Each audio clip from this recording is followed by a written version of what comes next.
So it's all for play for still. I think so. Do you want to bet against us?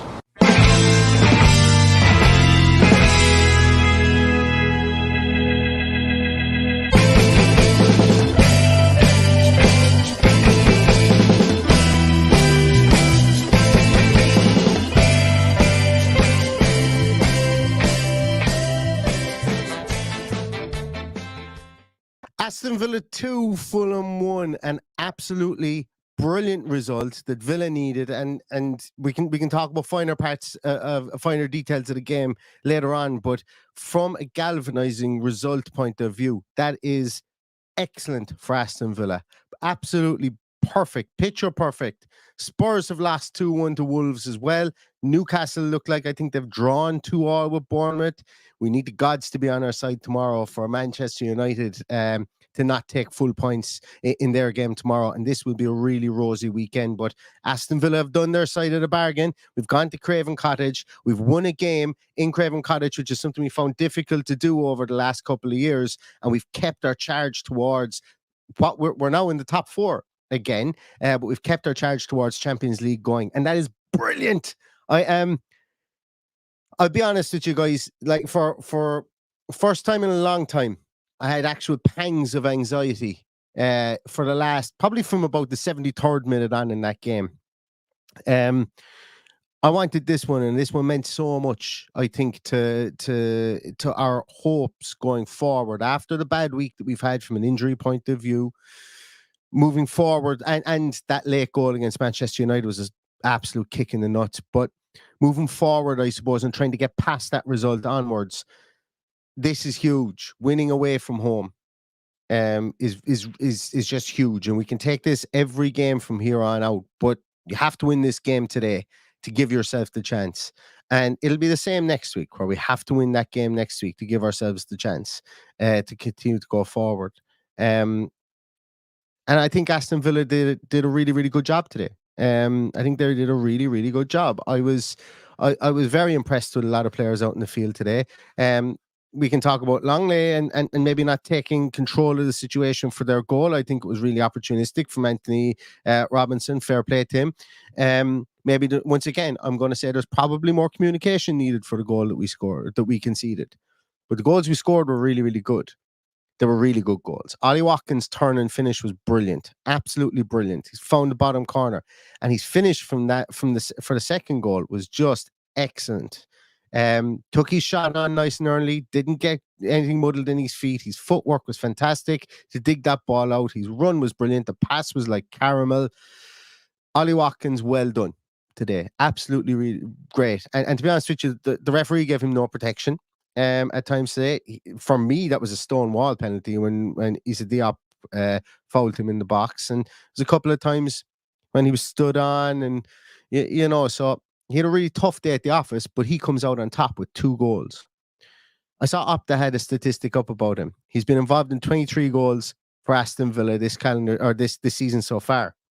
Only one player in Villa's history in the Premier League has been involved in more, and that's throughout the course of a whole season, and that's Dwight York with 27.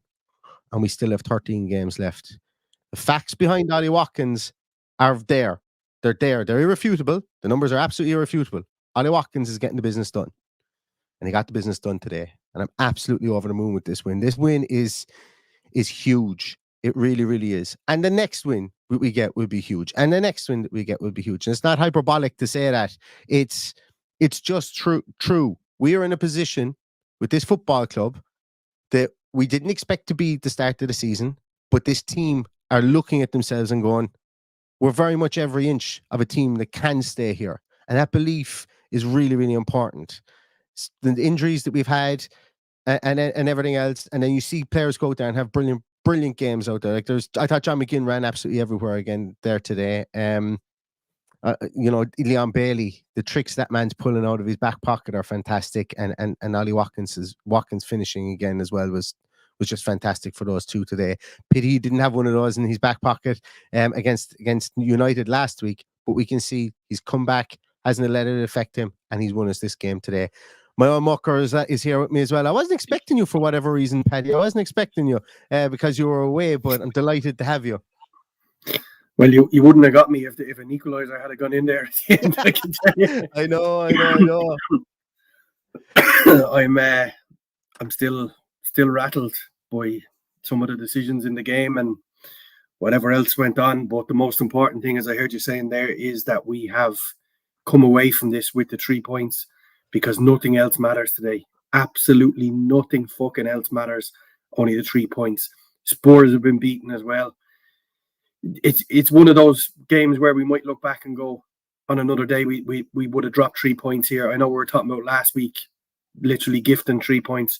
This is a hard fought 3 points, and I wasn't expecting it to be as hard fought as it was, and it wouldn't be as hard fought as it was if the absolute imbeciles that are given whistles to go out and referee week in, week out, and the fellas sitting drinking tea in Stockley Park could do their job properly. It would have been a walk in the park. The whole thing is a fucking shambles from the top down, and we shouldn't have to put up with it. And I love being able to give out about it when we've won the game instead of just whinging when we lose the game. So, like, to send out a yellow pack referee in a game like that where we're chasing Champions League football, I'm sorry, you didn't read the fucking room today. And I told you in the team sheet tantrum that the first challenge that went in would get a fucking yellow card. And the minute John McGinn made the challenge, yellow card. Fucking shambles. Absolute fucking shambles. And he was all over the place at the end, dishing out fucking cards like birthday cards at the end. Anyway. Well, a lot of them were yellow cards for Fulham players. I thought Fulham got ratty towards the end. You could see Lucas goes on and just cleaves Luis at one stage. Yeah. Bad, but he booked Alex Moreno for the exact same challenge that he didn't give a penalty for. Yes. So go figure that one out. And Paddy, I had a tweet written it and I didn't send it because I knew we'd discuss it if we on the podcast. But I can't remember who it was, but McGinn gets shouldered off the ball, and then literally from the ball breaks, and actually gets shouldered in the back off the ball, and then the ball breaks, and Alex Moreno shoulder to shoulder with a player and wins the shoulder, and it was a free and yellow card against Alex Moreno, if I'm not mistaken. No, actually, it wasn't the yellow card that Moreno got there, but there was a lot of instances like that. Yeah, I was far from convinced by him. Like there was the whole refereeing situation today was just weird. The VAR decision was weird as well. I know we go into talking about referees an awful lot, but you know, there was some weird decisions today from him. The VAR one, I will never ever get my head around that. The lines for that VAR thing, that was ridiculous. The lines for VAR was ridiculous. The penalty decision that wasn't given was ridiculous. The fact VAR didn't even look at it, that to me, like Aston Villa should, Unai Emery, whoever should make a point of saying something about that. Other teams are beginning to do it now, and other teams are getting away and not getting any repercussions for it. I think we should nearly start to talk about it now, from a club point of view. But let's not focus on the referee anymore. 2-1 win by Aston Villa today, Paddy. And I want to give some shout outs to a couple of players. Emi Martinez is just bloody brilliant. Like, he's just bloody brilliant. Like the saves, he made some really good saves today. You messaged me at one stage and said that Tielemans should have put his chance away. And look at the save we look at the end. It was all about the save. It was a great save from Leno. It was a brilliant save from Emi Martinez.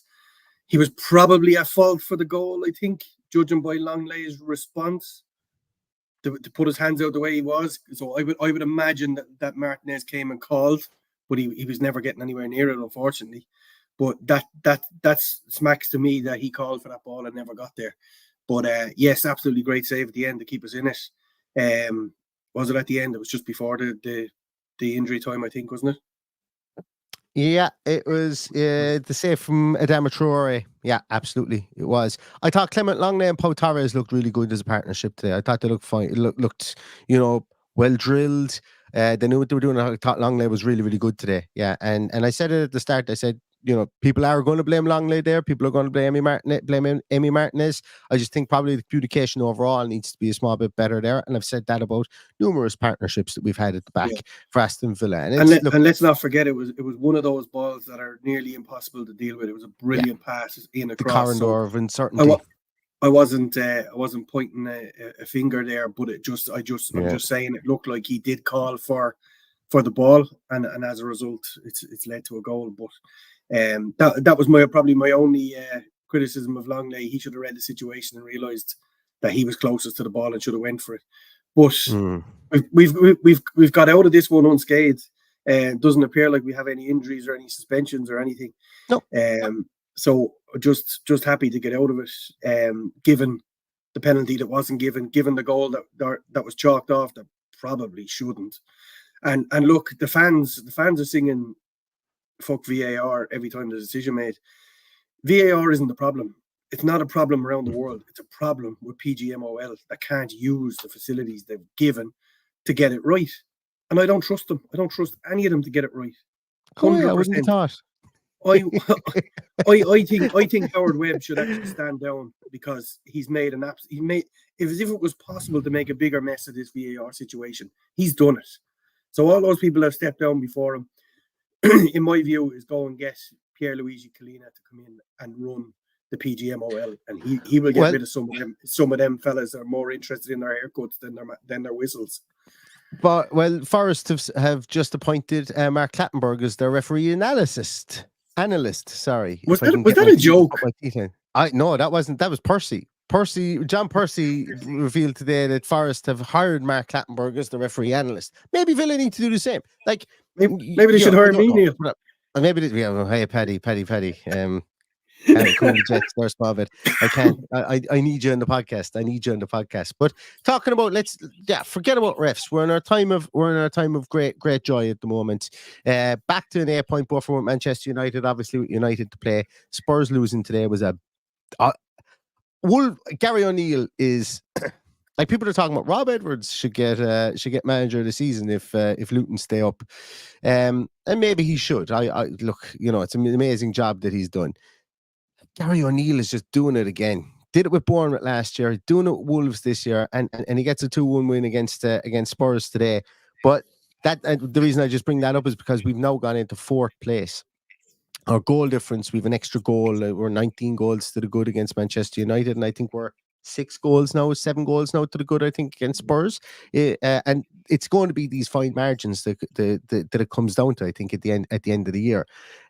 So that's another positive, I suppose, from today. But the biggest positive is Craven Cottage has been a sliding doors moment for us a couple of times, over the course of the last couple of seasons. So I said before the match today, go away and make it the positive sliding doors piece, whereby the positivity starts in Craven Cottage as opposed to immediately after Craven Cottage. Yeah. And I think we did that today. And that was the most important thing.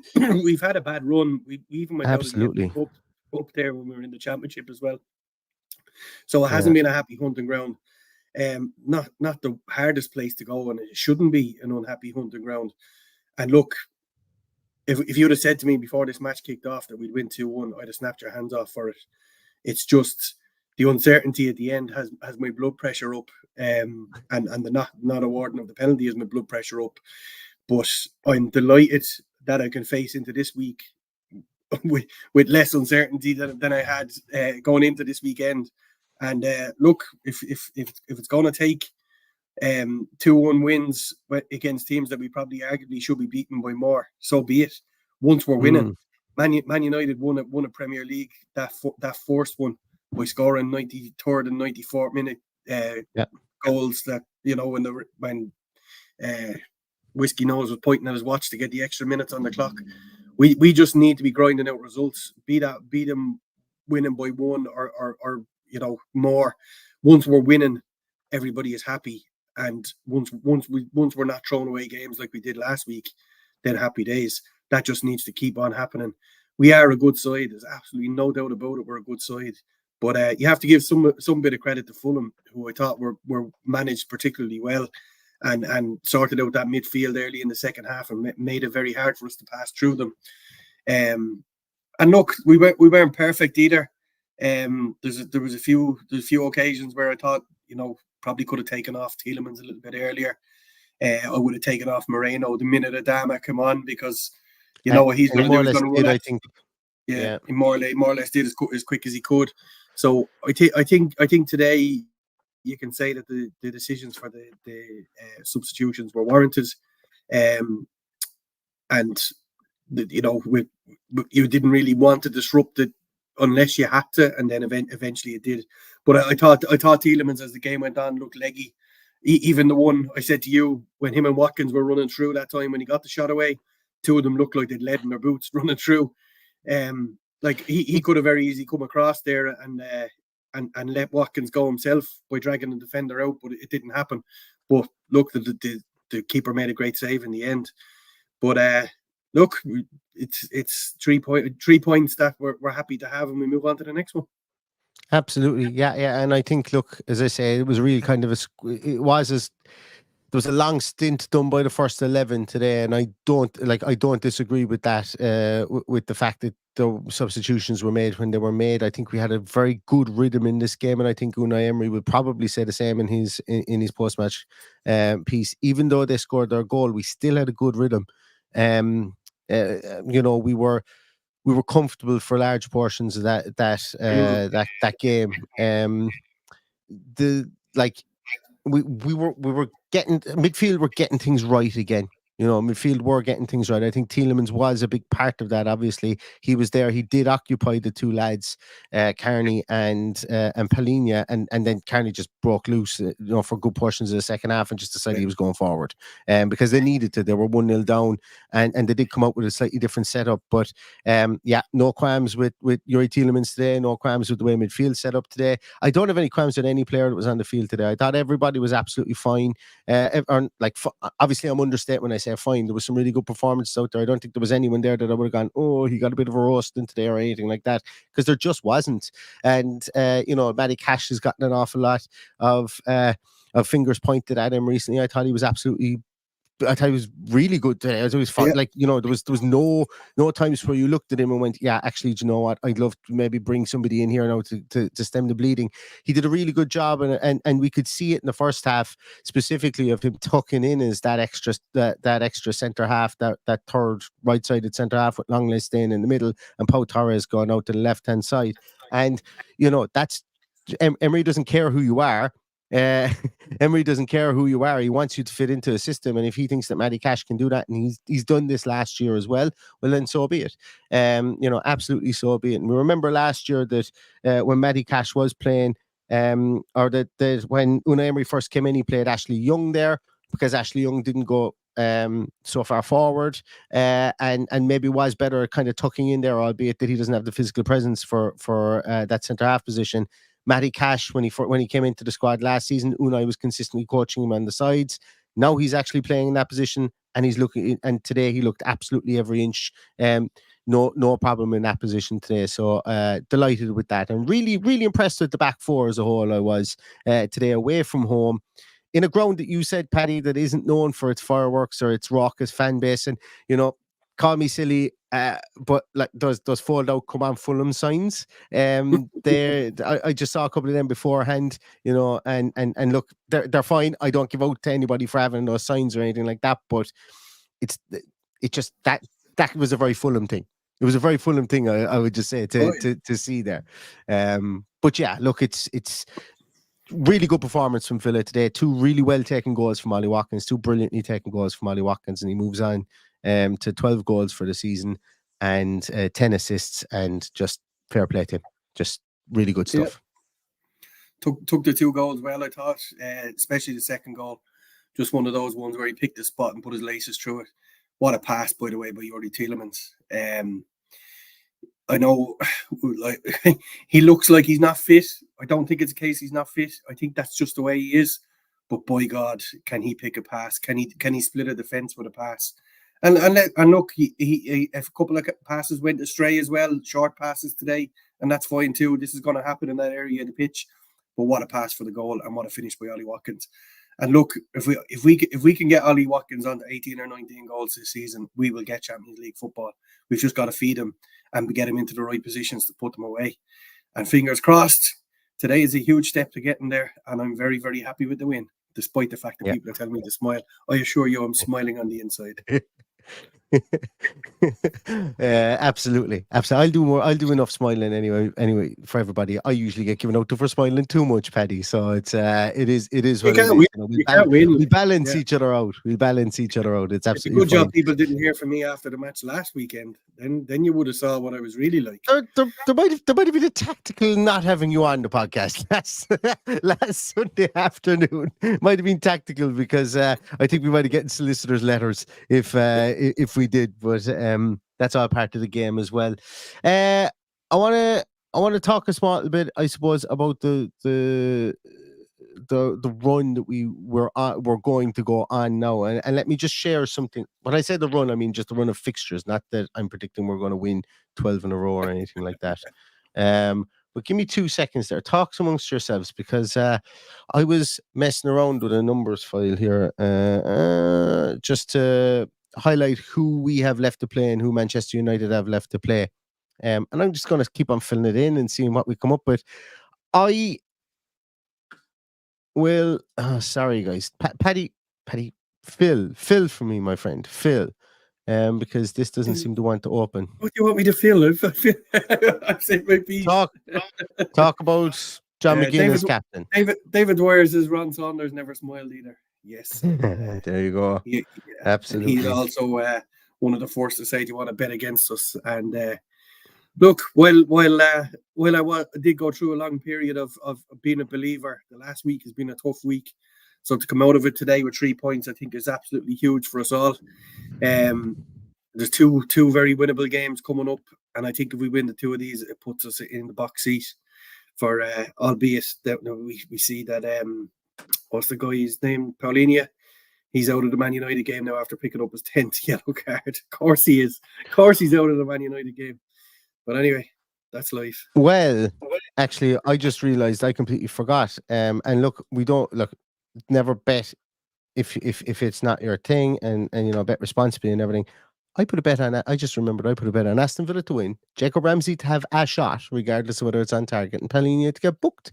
And it was 8-1. Would you believe? Very good. So I just remember that. So I think I just paid for dinner.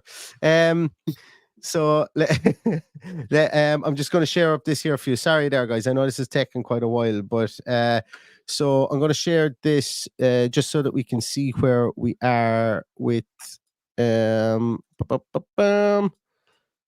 I know I could have done this a lot easier way, but I'm just going to start color coding this as we go through the rest of the season, and we can see where we are. So we won away against Fulham. So I'm just going to color code this. I know everybody is who looks at spreadsheets and stuff like that is going to give out to me for my spreadsheet usage or lack thereof. So we've beaten Fulham away. We're spelling our name wrong. Well, that's fine. I've the fattest fingers and the worst spelling in the world. So I never get offended by it if anybody calls it out. So we've done our job this week. Let's see what Manchester United do. But looking, I suppose, towards where we have actually I wanted to do this as well. Looking to where we have kind of similarities or games against certain teams that we're both playing. Like this is a game where we're both playing against City. We both have Brentford left. It might be no harm just to kind of look through these and over the course of the next week, just see how we're faring against these teams that we both have left to play. We both have Bournemouth to play as well. So it's just an interesting exercise because we're like, it's as simple as this. We pick up points against teams that if we're both playing the same teams over the course of the next few weeks, and we pick up more points against those teams than they do, we win. We win the race. It's as simple as that. And I know that they've got some easier games than we do, but let's keep an eye on this, I suppose, over the course of the next few weeks and see where we are. But we've done our bit. We've Forest next, Luton, then we've got Spurs. West Ham were on a woeful run at the moment. Hopefully they don't find form before we play them. Then we've got Wolves at home, City away, Brentford at home, Arsenal away, Bournemouth at home, Chelsea at home. That's where I think we need to make hay. There are two games I think we need to make right after this season, after the way the season has gone, should I say. And then we've got Brighton away, Liverpool at home, and Palace away. And look, we've a fighter's chance. After these next 3 games, it's going to be an 11-game shootout. And I think we've a fighter's chance to get into the Champions League. And as I've said before, mitigate your disasters. mitigate your injuries, mitigate your disasters, and concentrate on what you can do and concentrate on what your positives are, and see where we finish up at the end of the season. Personally, I think that of all of the run, the most important part of this run is the run between now and Manchester City. We know we're going to get fuck all at Manchester City because we never do. And if we can win the 2 games either side of Spurs, and let's face it, we can beat anybody at home and give Spurs a good rattle. So it's those 5. It's the next 5 games I think are vital in our season. If we come out of those 5 games with 4 wins, I think that's astronomical for towards the end of the season. I'd struggle to see how we could throw it away at that stage. But then again, we're Aston Villa. We're well used to throwing things away, and I will be worried no matter what. But I just think we can beat Forest, we can beat Luton, we can beat West Ham, and we can absolutely beat Wolves. And that's one I'd like to turn over after what happened at their ground as well. So and these next 5 games are our most important 5 games of the season now. And if we can come out of them with 4 wins, maybe even 4 wins and a draw, I think it would be absolutely huge in the grand scheme of the league. Yeah, and like these, I just for posterity's sake, I started filling in wins and losses and draws here. I've been overly optimistic in some areas. I've been overly pessimistic in other areas here with these 2. I think Bournemouth and Chelsea, and obviously we're not going to get all these results right. I think I've been pretty fair with the Manchester United results as well. Over the course of the next few games, but we'll see where it pans out at the end of the year, and I will hide these. I tell you what, Neil, I don't like the fact that you have. We're not going to win a game between Wolves and Palace. Yeah. That is, and as I say, that's where I've been overly, because as I say, it's what sphincter syndrome. It's squeaky bum time with regards to that. Whereby, it could just be that mitigation situations there. I look, as I say, I was overly optimistic in the early games. I know I was overly pessimistic as we get towards the end of the year, but it's hey, good thing I don't have a crystal ball, because if I did, I would be worried seeing those results there as well. But look, we'll see where we go. We've got 3 points today, and it's up to Manchester United to get 3 points tomorrow. And then if we get 3 points next week, it's up to Manchester United to get 3 points, and so on and so forth. We can exert pressure on Manchester United as we go through this, through the towards the end of the season. And let's do it. Let's play the way we do. Let's win 1-0. Let's win 2-1. Let's be structured and be organized, and we still have this in our own hands. So let's go forward and take it. I think we're going to end it at that, guys. Thanks so much, everybody, for joining us. There was nearly 700 people at one stage watching. Really love you, every single one of you, and thank you so much. Wonderful performance by Aston Villa today. Wonderful win by Aston Villa today. We can kick back now for the rest of the weekend and wait for the Forest at home to come in our next game. But thank you so much, everybody, for watching, and I hope you have a fantastic weekend, and you stay safe and you stay healthy, and all that's left to say is up the Villa. Up the Villa.